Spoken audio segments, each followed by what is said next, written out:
Maşallah.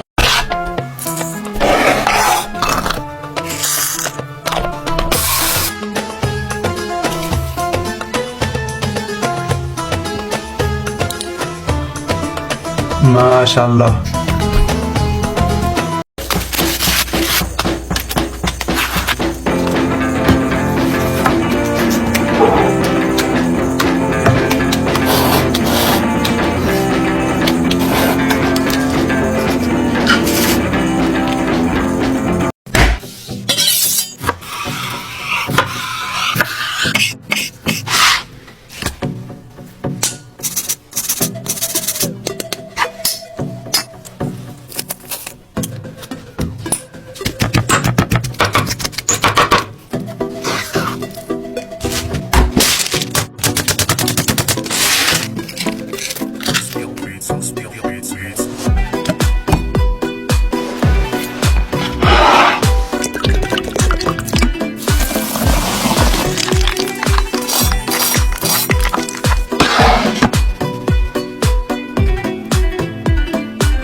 I know you told your friend you're not okay, and tell me what's wrong and why you never said you felt that way.